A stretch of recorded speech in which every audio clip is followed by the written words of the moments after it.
Diaries of a Spaceport Janitor is kind of hard to describe. It's got an inscrutable alien world that falls somewhere between Omicron's opaque cyberpunk dystopia and ToeJam and Earl's colorful psychedelic quirkiness. It's set in a universe of grand dungeon-crawling adventures and spacefaring exploits, but it's not itself a game about any of that. It's got the repeated daily rituals of an Animal Crossing or Stardew Valley, but none of the growth that comes with their chores. Really, the closest analog to most of what Diaries of a Spaceport Janitor is aiming for is probably Richard Hoffmeyer's Cart Life, a game about eking out an existence as a member of the working poor while dreaming of a better life.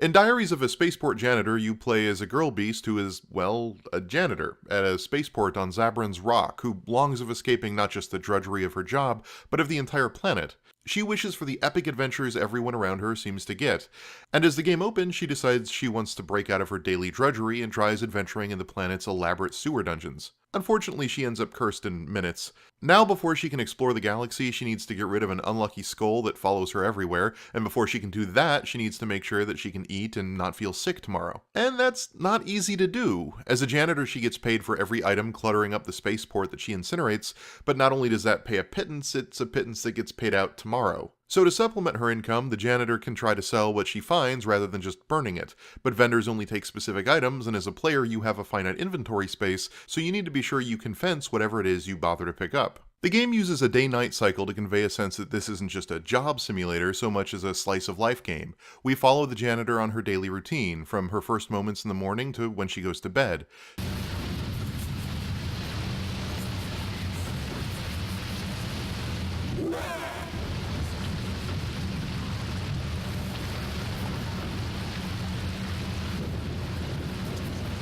Stardew Valley does something similar. You're not just playing a farm simulator, but following your farmer's whole life story. But where Stardew Valley's days give that game a sort of folksy stability that demark constant progress, Diaries of a Spaceport Janitor's days are used to build a sense of running in place on a treadmill. Each day starts out optimistically enough. You wake up, you go to the terminal to collect your payment for yesterday's janitorial efforts, check your luck stat, and pray to your god of choice before heading out to breakfast. From there, though, a lot can and will go wrong. Every day the vendors change what items they're interested in within a given type, so the trash vendor may be buying and selling large and small scrap one day, but wiring or corroded plastic the next. He's always interested in the trash group of items, and he may be back to selling or buying scrap tomorrow, but you never know.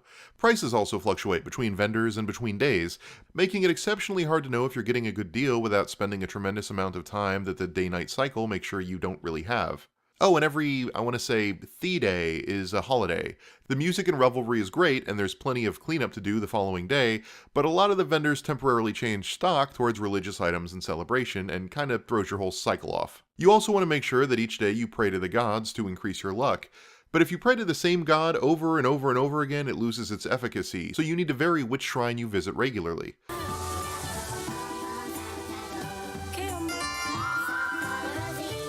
Luck is actually super important to this game. It drives what objects you find on the ground, and I think, but I don't know, that it has an impact on things like item prices and the frequency of getting sick. The point is that, like eating, cleaning, and selling, praying needs to be worked into your daily routine. Finally, about every day or two, you'll get what the game implies is a sense of gender dysphoria. The camera gets distant and wiggly, the janitor stops walking upright, and all of the text gets scrambled and hard to read. To really fix the situation, you need to visit a gender change station and buy a pill. Apparently, LNC girl beasts have a whole host of genders and need to change them regularly. Who knew? Regardless, it's just one more expense hanging over your head, and you never know when it's coming. You could read this upkeep cost as just about any medical condition that requires regular care, but it's clear the developers are trying to capture a sense of being trans or genderqueer. It's certainly not my place to say whether they've succeeded, but combined with the economic commentary, it's a game very much about being a marginalized member of the working poor. And that's probably about as far from a power fantasy as you can get.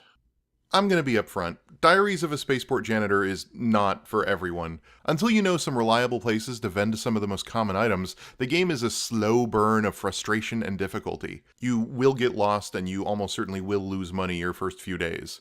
Pro tip, there's a monster that buys all colors of gems next to the dungeon entrance in the area of town with the bank, and there's a girl who buys bone fragments just across the way from there. And don't forget that spell swatches can be sold to the butterfly species in the purple district.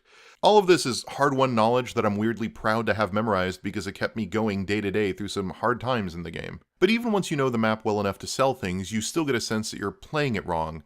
Items worth hundreds of times the most amount of money you've ever seen in the game are all for sale throughout the city, and you're wondering why you can't afford them.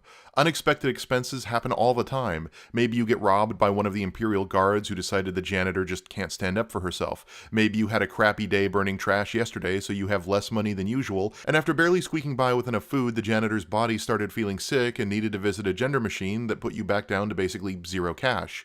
Once I had something like 4 credits to my name and was too hungry to go to bed, so I ended up scouring the spaceport on a rainy night for something, anything to eat, just so I could go to sleep. This is not the happiest of games sometimes, and that sense of being browbeaten, of alienation, of feeling like you're doing something wrong despite working really, really hard is absolutely the point of the game. This is made explicit by the cursed skull at the end of the game. It says outright that you're in a rut, unable to move on from where you currently are. It then invites you to join it, and the adventurer you hired to get rid of it, on a grand journey through the stars. And that sounds awesome, but it's pretty clearly a dream sequence. If you accept its offer, you walk with it to a ship and continue to walk until you're floating high above the city and the game fades to white as the credits roll. Then you wake up in bed and it's just the next day for you. There is no escape. There is no grand adventure waiting for you. There's barely scraping by, and anything beyond that is just a dream. It's an oddly fatalistic and dour game for something that looks as cute as it does. It's hard to talk about this game without also bringing up cart life, since their subject matter is so closely related, as is their aim as games. Both games want you to empathize with characters trapped by economic circumstances, but who long for the sort of fulfillment their lives can't really allow right now. Both focus on the routine of the workday and the monotony of unskilled labor, the oppressive cost of simply existing weighed against meager incomes, and how to afford simple expenses like transportation to work or eating breakfast that some of us are lucky enough to never have to consider. But above all, I think they both stand as indictments of the idea that you can get ahead by just hard work alone. There's a threshold under which it takes a tremendous amount of hard work just to survive, and getting out of that cycle is driven more by luck than anything else.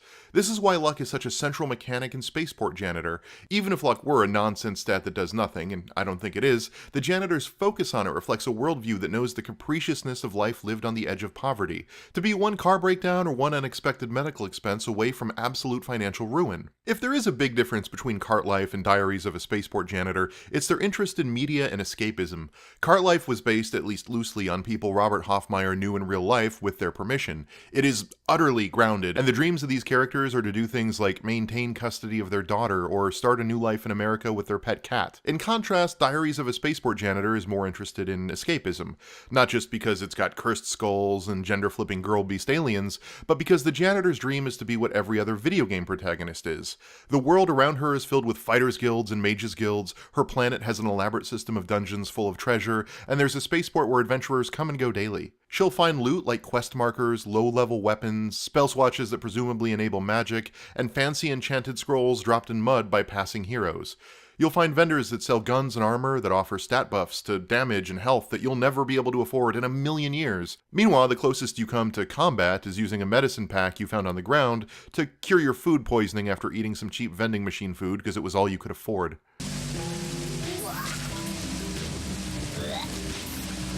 All of this results in meta-commentary on the nature of adventuring in video games. Games sell this idea that we can all be heroes, that we're all on our individual hikes to the top of power, wealth, and fame. It's the American view of capitalism systemized. Every level 1 character is just a temporarily embarrassed level 99 character on their way to the top. By placing the janitor in a world built for adventurers but leaving it completely closed off to her, Diaries of a Spaceport Janitor tries to link its economic concerns with its metatextual criticisms, asking us to consider who gets left behind in both. And in either context, it's those for whom the hard work and progress narrative is a lie that surrounds them but is obviously unobtainable. In finding beauty in the struggles of a character just trying to tread water, Diaries of a Spaceport Janitor suggests we need games that look at the struggle to progress more than games that celebrate the act of progression itself. And that's what it tries to do. It's an unflinching look at marginalized poverty in a cartoon alien spaceport, and that's both as goofy and as serious as it sounds. Like I said, it's not a game for everyone, but I think it works, especially as a sort of empathy piece that manages to explore poverty without falling into sadness porn. There are happy moments, not just getting rid of the curse at the end of the game, but finding the occasional delicious meal on the cheap or celebrating the holidays with music.